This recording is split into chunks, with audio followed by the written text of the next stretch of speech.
The NBA started officially tracking isolation numbers back in 2016, and if we were to graph how each team has performed in terms of both scoring volume and efficiency, here's what that looks like. Over on the right, you'll find some of the more notable ISO teams, and what these squads all have in common is that they have multiple great one-on-one options.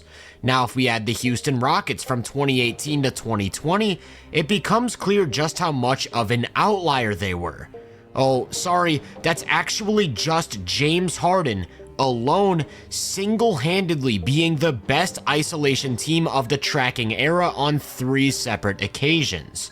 As a collective, there's never been a unit to match the isolation volume of 2020 James Harden, let alone the efficiency, and that's only his second best season as a scorer. So if every opponent over a span of 82 games knew exactly what he and the Rockets were going to do each time down the floor, how in the world was he able to produce such obscene numbers? It all starts with the fact that he had one of the quickest and most effective first steps in all of basketball. Whereas many guys have a preference taking that first step to either their right or left, Harden was just as explosive both ways, which made him lethal in the triple threat position.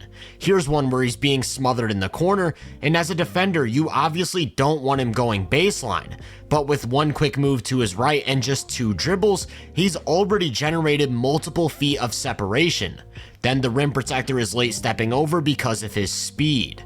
Not only could he get to that top speed in a matter of milliseconds, the top speed was really fast, allowing him to cover up to 30 feet of space in 1 or 2 dribbles.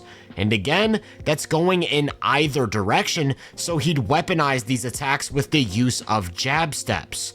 Bite on a fake left, and he's exploding right for a big time finish over a shot blocker. The timing on these moves was nothing short of perfect. At the exact moment Crowder reacts to the jab, he's starting his drive, which creates so much separation that the only option left is to intentionally foul. So when setting up for these perimeter face-up isolations, defenders have to constantly be worried about protecting the paint from both left and right-hand drives. Then as soon as they fall back even an inch, that's when he'll start to utilize the 3-ball. Because he was such an incredible shot maker, sometimes all it took was those jab steps to create a quality look, but for even more space, he'd often go to this 1 dribble step back. And if that wasn't tough enough to cover, he'd also use his left shoulder to throw a bump into his defender's chest while stepping back, and the only way to contest that is to hit his elbow and send him to the line. We've never seen a player this good at creating space on the perimeter.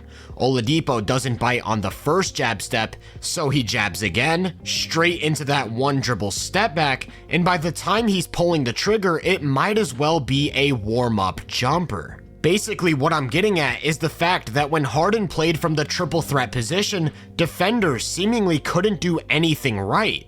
If you sit on his hip and take away the 3, he's going 0 to 100 like a German car on his way to the paint.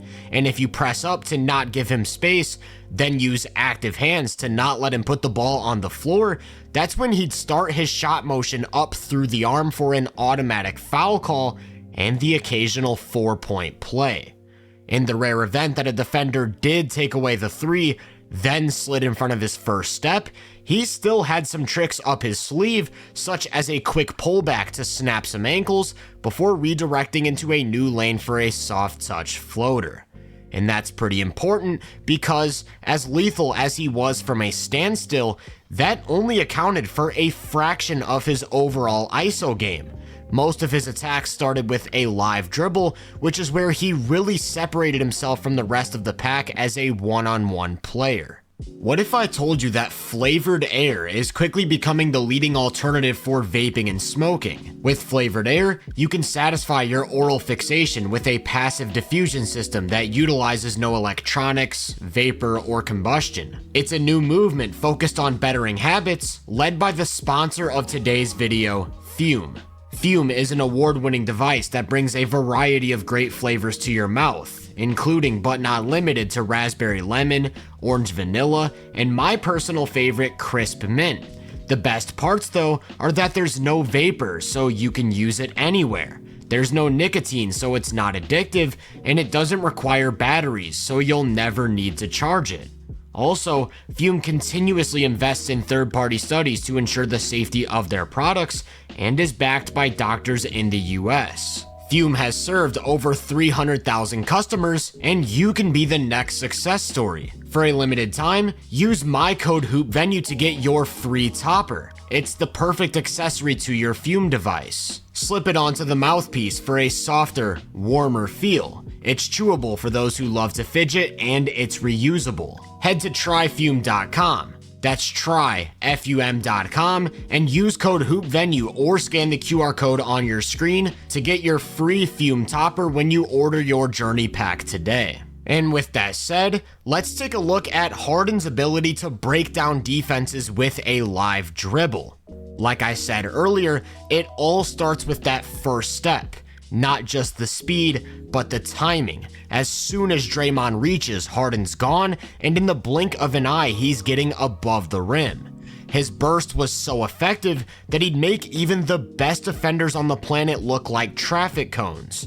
It only takes one move for him to leave Drew Holiday in the dust on this one. So the basis of Harden's live dribble game was all about creating angles to take that first step. And most of the time, that meant getting defenders to bite on hesitations before exploding into the opposite direction for a runway to the basket. Here's one where he throws a little size up into a hanging right hand hesitation. Carter Williams doesn't react though, so he uses that space to start a right hand drive with nobody else in a good position to offer help. Occasionally, you'd see him use this sort of stutter hesitation to his left. Again, the defender doesn't slide over, so he continues his drive left, easily getting by that hip. Now, if he goes to that left-hand hesitation and his defender does bite, he'll throw it straight into a crossover while taking that first step right, which is a testament to his processing speed. He's so quick to react to and counter whatever his defender does, and when paired with everything else I've talked about from the burst to the setups, it's damn near impossible to stay in front of him. Getting into the defense is only one part of being an elite slasher though. What comes after can be just as, if not more important. One thing Harden mastered was body angles. When I say that, I'm referring to plays like this where he beats Siakam, then leans back into his body while using his off arm as a shield, which prevents Siakam from building up momentum towards the basket, therefore taking away any chance at recovering. This is something he'd do almost any time he got around a defender. On this one, he actually slows down to force contact, which Solomon Hill reacts to by putting his hands in the air to avoid a whistle. Sometimes it's a bit more subtle, like here he gets by the hip of Dennis Smith Jr., then drops the shoulder just a touch to bump his chest, creating the separation he needs to lay it in. Defenders were pretty much at his mercy as soon as he got just half a step by their hip. If they tried to counteract the shoulder bump with some contact of their own, he'd sell that contact for a near guaranteed foul call. As a result, it was incredibly rare to ever see a defender get beat, then recover to stop him at the basket. Even when taking off vertically, he'd use his body as a shield while extending his arm to protect the ball as he scoops it up and in. And if a defender was ever unaware enough to make the mistake of swiping down while he gathered, well, I'm pretty sure we all know how that goes. Harden gets a pretty bad rap for what many refer to as foul baiting or grifting, and will point to those egregious rule-bending tactics he had in his bag, most notably the arm hook. However, most of these calls just come as a result of him either selling or taking advantage of illegal contact. If a defender swipes down or tries to reach, he'll gather up through the arm. That's just smart basketball. Throughout NBA history, almost every player with a top-tier first step generated a boatload of free throws just simply as a result of consistently beating their defender. Michael Jordan, Dwayne Wade, David Robinson, and then you also have the way Harden used his shoulders to initiate and force contact throughout his path. When it all comes together, you get a free throw generating machine. During his best 3-year stretch, he attempted about 11 free throws every 75 possessions. Regardless of how you might feel about watching a guy get to the line this much, that has a hugely positive impact on the team as a whole and how defenders choose to approach him, especially when he's making 87% of his attempts. So when you account for all of the factors, from the handle to the first step to the way he initiates and draws contact, there wasn't any one defender who could effectively stop him from putting consistent pressure on the paint. That's a job that requires multiple defenders, but sometimes that isn't even enough. Ideally, you'd have a big behind the play operating as a free safety to meet him with verticality. However, if that big is even a step late coming over, he'd leap off of one leg and punch it over the top of them. And remember how I talked about his use of body angles. If a rim protector is too far under the basket, he'll still take off vertically, but he'll lead with his shoulder to force mid-air contact while keeping the ball away, which helps him create those finishing angles. So the obvious counter would be to have a rim protector meet him early, right? Well, that leaves them vulnerable to his on-the-floor game, spearheaded by his mastery of the Euro step. The agility, the footwork. He took Manu Ginobili's go-to move and ran with it to absolutely carve up defenders around the basket.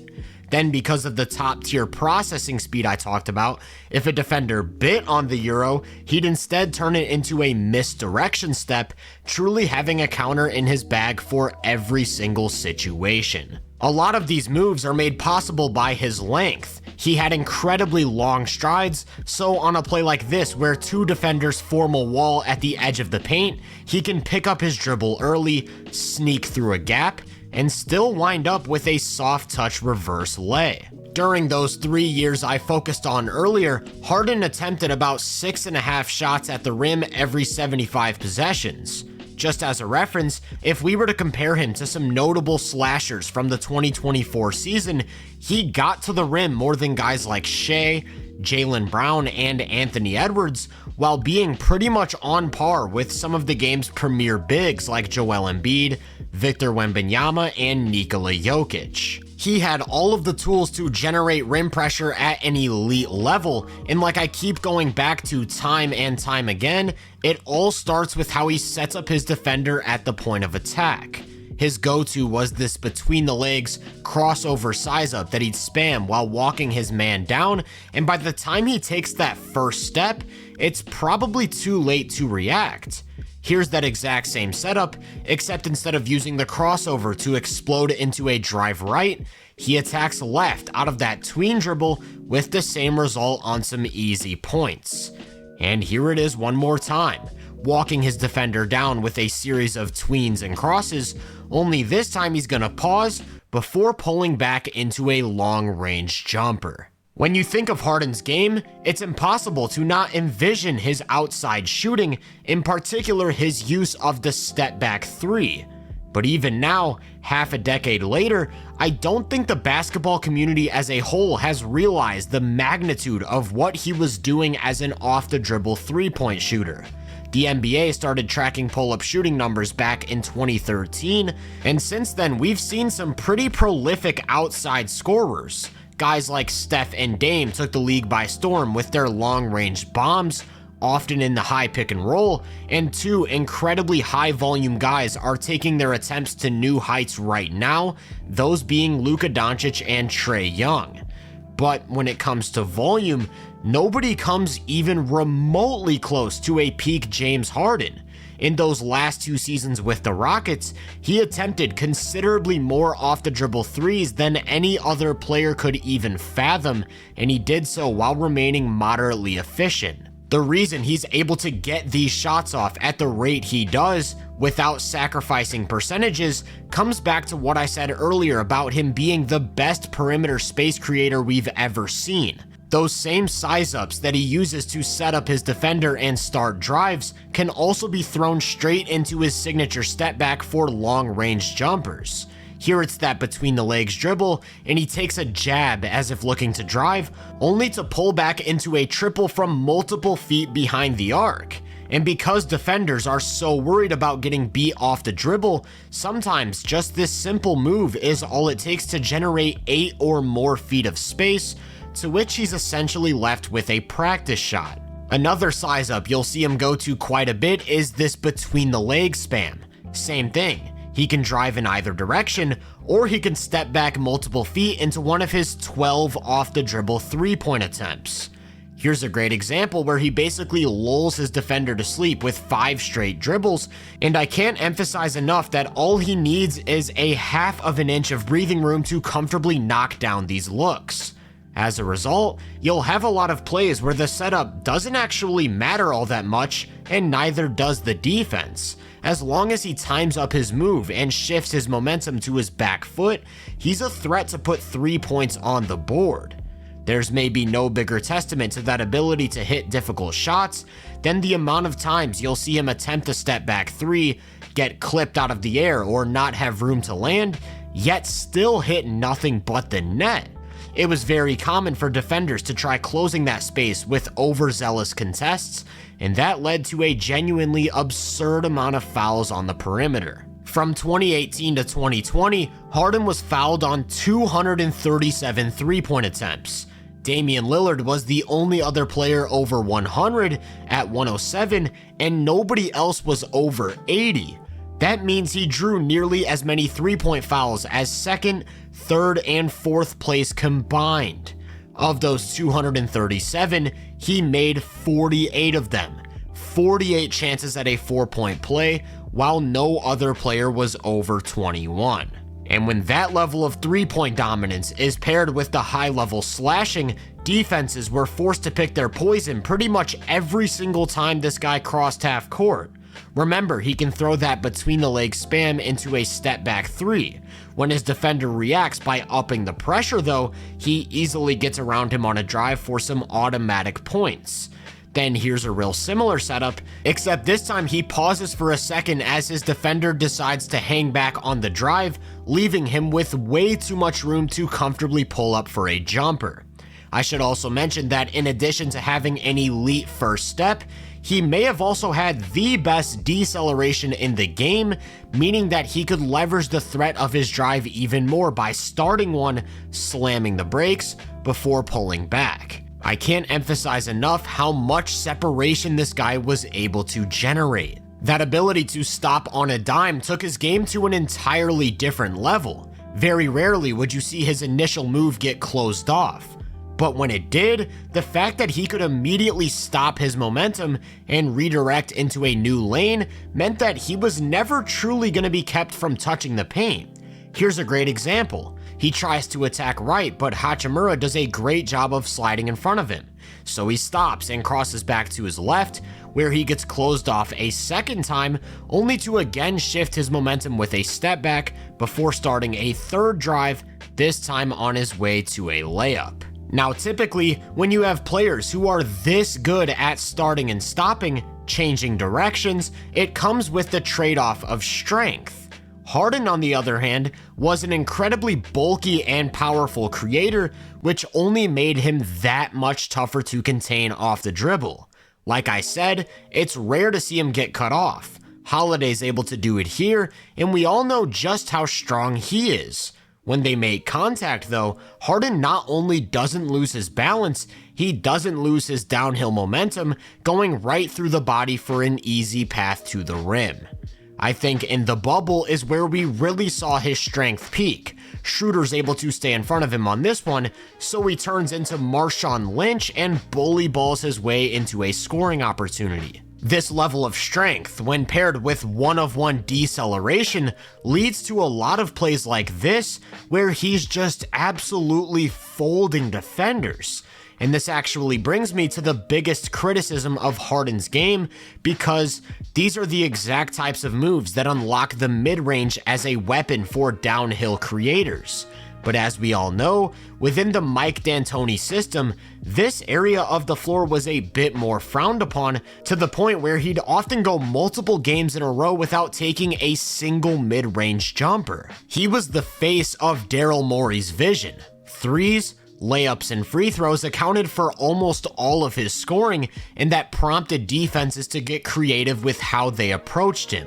Throughout this video, I've harped on the same points over and over again, and the consistent theme has been how he balanced his off-the-dribble three-point shooting with explosive driving to make defenses pick their poison.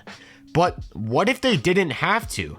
What if you could have one defender press up to run him off the line, while a rim protector pre-positions himself under the basket to prevent any layups or dunks? That's why the final piece to the puzzle in Harden achieving his true peak form was the addition of a consistent floater. If we take a look at the amount of shots he attempted in that 3 to 10 foot range during his first 6 years in Houston, you'll see that he was pretty consistent at about 2 to 2.5 every 75 possessions.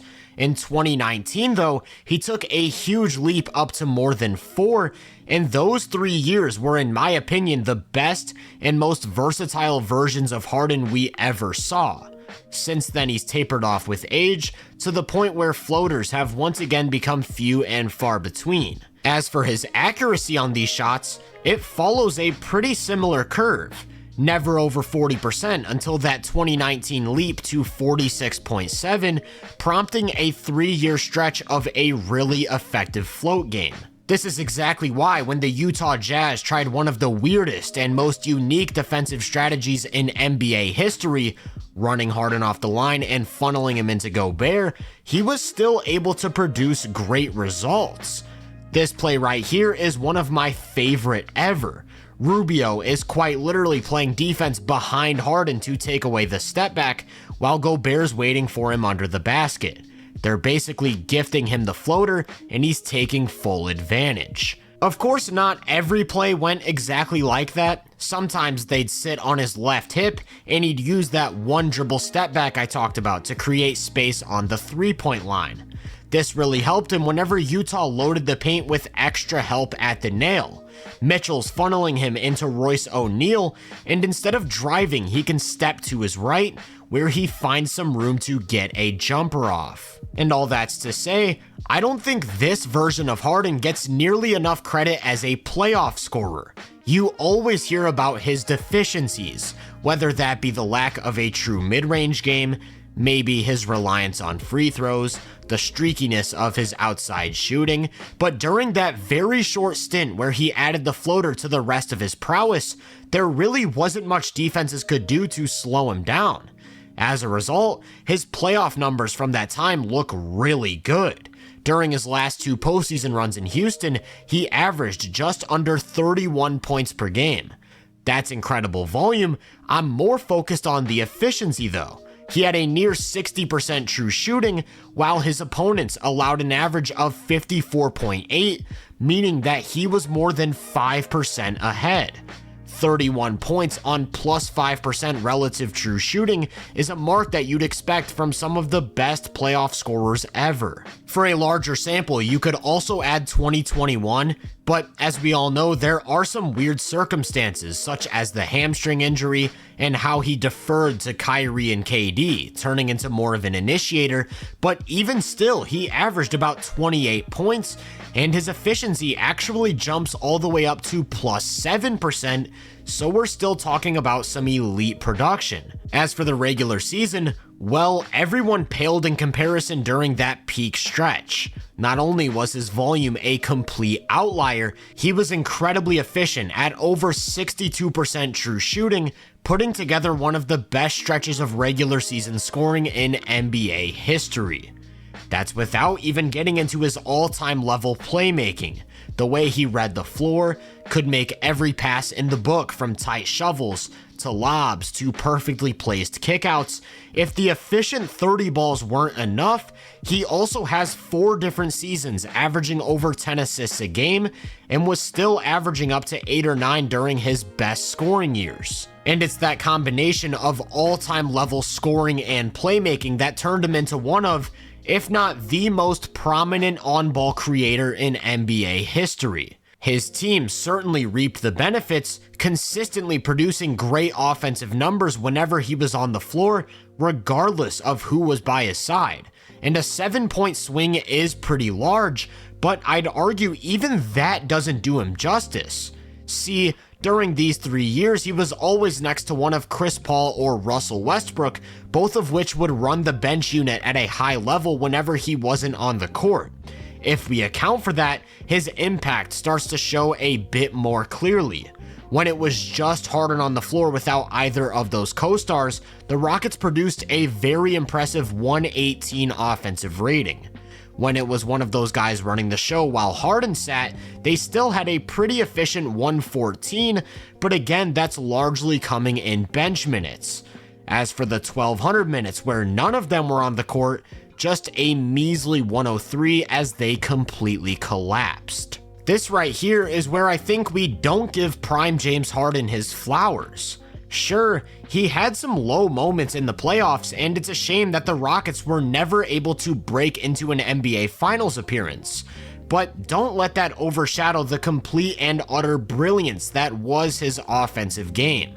The high-level slashing, the all-time off-the-dribble three-point shooting, the way he added the floater to counter different looks, and how he paired that with elite playmaking, Harden was one of the best offensive players ever, and at the absolute peak of his powers, was truly impossible to guard. If you enjoyed this breakdown, make sure to drop a like, subscribe, and turn my post notifications on to be first on more content. If you're interested in my more in-depth research, make sure to check out my website and social media profiles. You can find those links in the description. Feel free to let me know down in the comments what you think of Prime Harden. As always, I hope you all have a great day, and I'll catch you guys in the next one.